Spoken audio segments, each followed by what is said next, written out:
समय इस वक्त करीब 9:15 का हो रहा है। इस पोस्ट के साथ मैं आपको जानकारी भी देता चलूं, इससे पहले अपने मेहमानों का आपसे परिचय कराऊं और उनसे बातचीत शुरू करूं। करीब सुबह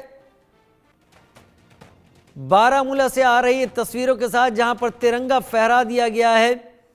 जम्मू कश्मीर के बारामूला में ठंड यहाँ काफी ज्यादा है, ऊंची चोटियां यहाँ पर।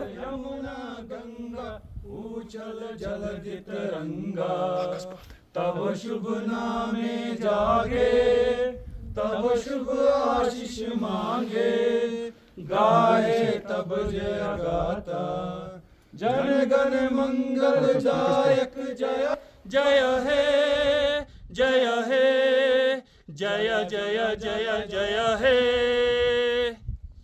भारत माता की जय, भारत माता की जय, भारत माता की जय।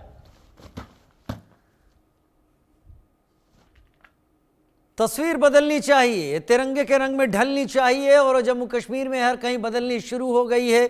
देश के सेना के जवान तो अपनी अपनी जगह मुस्तैदी से भारत की रक्षा भी कर रहे हैं और भारत का झंडा भी फहरा रहे हैं, लेकिन बड़े शहरों में भी ये तिरंगे से जुड़ी हुई रोशनी चमक हर कहीं दिखने लगी है।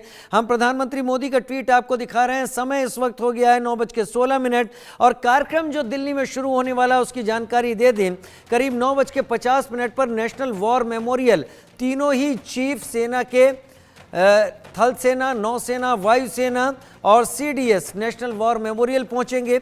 9:55 पर डिफेंस सेक्रेटरी एमओएस डिफेंस पहुंचेंगे। 9:57 रक्षा मंत्री राजनाथ सिंह। करीब 10 बजे प्रधानमंत्री Narendra Modi national war memorial पे होंगे। 10:10 पर प्रधानमंत्री नेशनल वॉर मेमोरियल से कर्तव्य पथ के लिए निकलेंगे। 10:15 पर राष्ट्रपति भवन से कर्तव्य पथ के लिए निकलेंगी।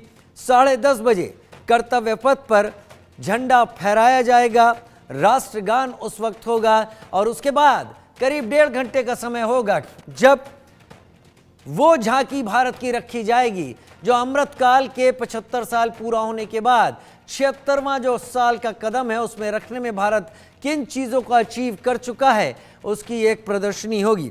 मेरे साथ खास मेहमान इस वक्त जुड़ गए हैं। Alok Mehta sir editorial director के तौर पर हमारे साथ इस वक्त जुड़ गए हैं। आलोक मेहता सर के साथ मेजर जनरल जेके बंसल रक्षा विशेषज्ञ के तौर पर मेरे साथ जुड़ गए हैं। मेजर जनरल अनुज माथुर हमारे साथ अक्सर चर्चा में रहते हैं, वो भी हमारे साथ जुड़ गए हैं। कमांडर डॉक्टर भूषण दीवान पूर्व भारतीय नौसेना अधिकारी वो जुड़ गए हैं और नीरज राजपूत वरिष्ठ पत्रकार के तौर पर मेरे साथ इस वक्त जुड़ गए हैं। पहला कदम आलोक सर मैं आपकी तरफ बताते हुए, क्योंकि हम तस्वीरें दिखा रहे हैं और हर साल के साथ एक चीज़ मैं बहुत ज़्यादा नोटिस भी कर रहा हूँ, जो जनता है जो कर्तव्य पथ पर पहुंचा करती थी वो जनता अब ठंड की परवाह नहीं करती।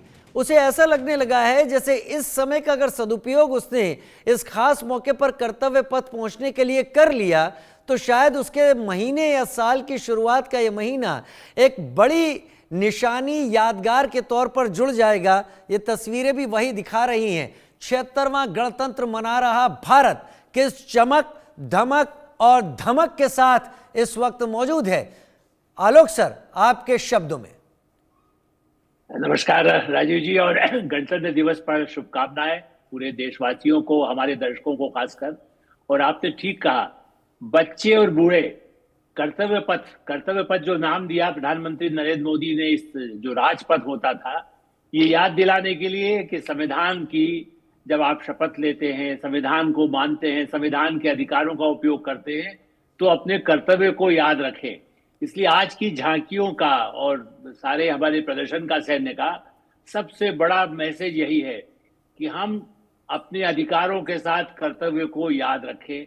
इस गणतंत्र को, जैसा अभी हमारे पहले भी मुख्यमंत्री बोल रहे थे, विश्व में ऐसा लोकतंत्र कहीं नहीं है भारत जैसा। इस परेड को लेकर के भी मैं कहूंगा, अभी तो और हमारे विशेष अतिथि हैं जो सैन्य के, वो बताएंगे ही परेड के समय भी, लेकिन हमारी सेना, और मैं समझिए आप, मुझे भी 71 से तो आप 50 वर्ष से तो अधिक हो गए हैं। जब यहाँ पर पहले तो हम वहीं जाकर के रिपोर्टिंग करते थे, आज हमारी आधुनिक टेक्नोलॉजी है, हम कहीं से भी। और जैसा आपने कहा कि लोग सर्दी में यहाँ बैठे, कल हमारे ड्राइवर ने कहा कि मैं सोच रहा हूँ टिकट ले लूँ यदि आप स्टूडियो नहीं जा रहे हैं, तो उसने पता किया तो 15 तारीख तक टिकट बिक चुके थे बेचारा। उसको हमने कहा "अरे कोई बात नहीं, अगली बार चले जाना या वैसे कुछ व्यवस्था होगी"। इससे अंदाज कितना उत्साह है लोगों में, वो अपने बच्चों को लेकर के जाने वाले थे। तो देश में बच्चे बूढ़े वहां पर भी जाते हैं और अन्यथा करोड़ों लोग भारत में और दुनिया में कहीं बैठे हुए लोग भी।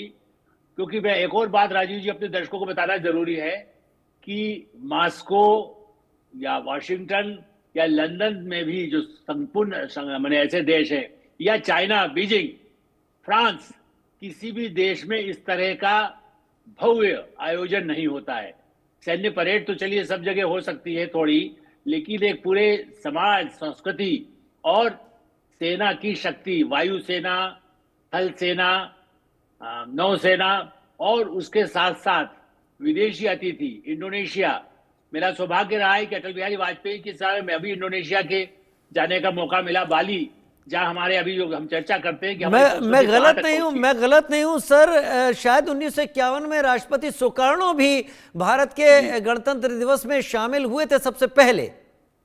जी बिल्कुल, वही मैंने कहा कि हमारी उनके साथ जो सांस्कृतिक संबंध है। लेकिन एक बात बताइए राजीव जी, एक और ध्यान दीजिए, हमारे संबंध रहे बांडुंग सम्मेलन, शिखर सम्मेलन जो हुआ है उस समय, जैसा हम कहते हैं नॉन अलाइंड या उस देशों का। लेकिन उसके बाद जब चीन ने हम पर हमला किया है 65 में, जब हमला किया, एक ऐसा अवसर भी आया था जब इंडोनेशिया में उस समय, चाहे वो चीन के प्रभाव से हुआ हो, भारत के अंडमान क्षेत्र पर हमले की चेतावनी दे दी थी, धमकी दे दी थी। आज उससे निकल करके हमारे संबंध इतने प्रगाढ़ हैं कि ब्रह्मोस्त्र मिसाइल लेने के लिए इंडोनेशिया के राष्ट्रपति भारत आए हैं। देखिए, हमने उनको निमंत्रित तो किया, लेकिन उनकी इच्छा ये है कि नहीं, भारत के जो बने हुए ब्रह्मोस्त्र है, मिसाइल, वो हमारी सुरक्षा के लिए सबसे अच्छे होंगे, दुनिया में श्रेष्ठ। इस पर बातचीत हो रही है, हमारी रक्षा लोग भी बात करेंगे। और लेकिन भारत की भी बात को, उन्होंने चीन से भी बहुत संबंध बढ़ाए हैं हाल के वर्षों में। तो ये ध्यान रखना होगा कि हमारी सुरक्षा, खास करके समुद्री में, अंडमान वाला ऐसा क्षेत्र है जहां पर विदेशी, या आप देखिए इंडो पैसिफिक जब हम बात करते हैं, प्रशांत क्षेत्र की बात करते हैं, भारत के इस क्षेत्र से दुनिया का व्यापार रुक सकता है। चीन के यदि कहीं आगे कदम बढ़ते हैं तो भारत सबसे बड़ी शक्ति के रूप में है, जो दुनिया के आर्थिक, जिसको कह सकते हैं कि विकास को नहीं, उनको विकास को पूरा रोक दे, आर्थिक गति ही रोक दे, ब्रेक लगा दे।